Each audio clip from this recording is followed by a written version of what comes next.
Şu işlardan keyin Hazreti İsa şagirdlardan yana 72'ni tanlab, o'zi bormoqchi bo'lgan shahar yezlarga ikki-ikkidan avatdi. Ular yo'lga chiqishdan burun Hazreti İsa mundaq dedi: "Qutqizilishga intildiganlar mo'l hosuldek ko'p. Biroq hosulni elish uchun ishlaydiganlar oz ekan.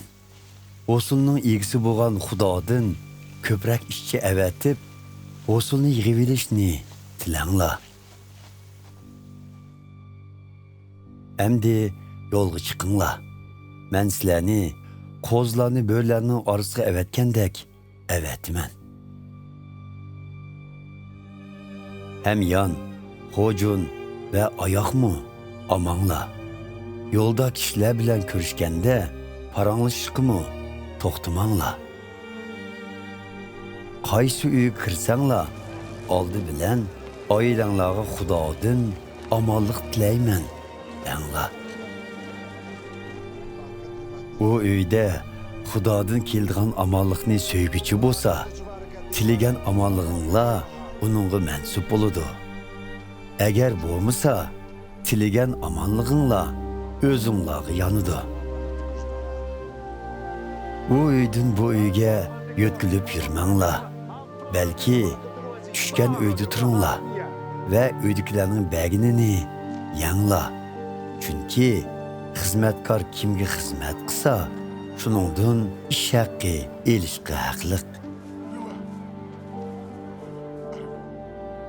Birər şəhərə bağınыңlarda, birisi sizlərni qarşı elib, oldinglarga nemi qo'ysa, shuni yanglar.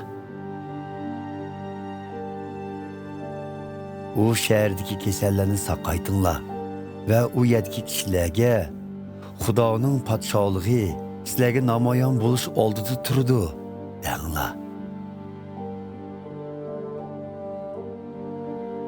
Biroq birər şəhərə bağınыңlarda u yerdagi kishilar sizlarni qarshi olmasa, ko'pchilik oldida Xudodan keldigan jazoga o'zinglarning javobgar bo'lganinglarni bildirish uchun biz shahringlarning oyog'imizga qo'ngan to'pisini qiqib tushirayotimiz deb ogohlantiringlar va ularga bilishinglar kerakki, Xudoning podshohligi sizlarga rostila namoyon bo'lgan edi, denglar.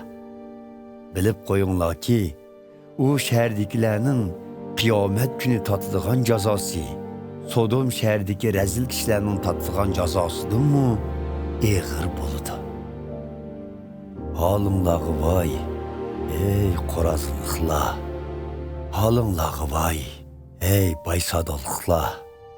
Sizlar uchun yaratgan mo'jizalarimni Tir va Sidon degan yatloq shaharlarida yaratgan bo'lsam, u yerlardagi xalq burulla mayuslangan holda matoga yugunib, kulgi milinib, gunohlarga tavba qilgan bo'ladi. Qiyomat kuni Xudoning sizlarga beradigan jazosi Tir va Sidondagilarnikidanmi og'ir bo'ladi. Ey Kapernaumliklar, osmonga chiqmoqchimidinglar? Aksicha do'zaxga tashlansizlar. Hazreti İsa shogirdlarga yana: Kimdi-kim sizlarning so'zinglarga kirsa, mening so'zimga kirgan bo'ladi. Kimdi-kim sizlarni rad qilsa, menimi rad qilgan bo'ladi. Meni rad qilganlar meni avatguchunimi rad qilgan bo'ladi, dedi. Yilqi 72 shogird xushal xo'ram holda qaytib kelib, "Ey Rabbimiz, biz sizning nomingizdan buyruq qilgan edik. Hatto jinlarmi bizga bo'ysunib chiqib ketishdi", deb ma'lum qildi. Hazreti İsa ularga: "Shundoq, shaytonning osmondan chaqmoqdek tez tushganligini ko'rdim. Quloq selinglar. Men sizlarga yilon chayondek shaytonni oyoq ostinglarda yonchib tashlay oladigan, uning barliq kuch-qudratini bechib tushadigan huquq berdim. Sizlarga hech qanday narsa ziyon yetkazolmaydi. Lekin sizlar jinlarning bo'ysunganligi bilanla xushal bo'lib ketmanglar. Balki Xudoning nominglarni arishdagi hayotlik daftariga putishi bilan xushal bo'linglar, dedi. Bu chaqda Hazreti Ayso muqaddas ruhning ta'siri bilan xursandlik cho'mgan holda mundaq dedi.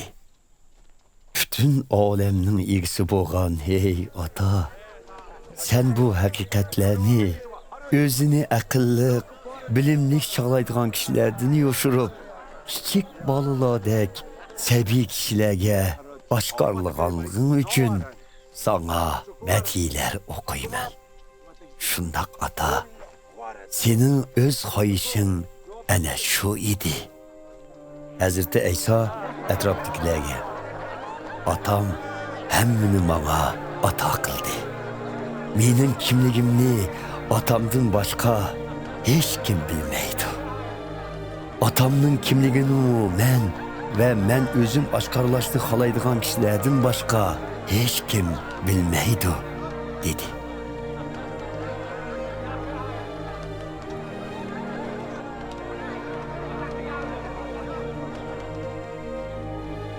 Ondan Hazreti Ayso shogirdlariga qarab ostig'ina, ko'rgan ishlarni ko'raliganliginglar uchun naqadar baxtlisizlar. Bilib qo'yinglarki, burunqi nurg'un payg'ambarlar va podsholar sizlar ko'rgan va anglaganlarni ko'rishni va anglashni orzu qilgan bo'lsa-mu, murodiga yetolmadi, dedi.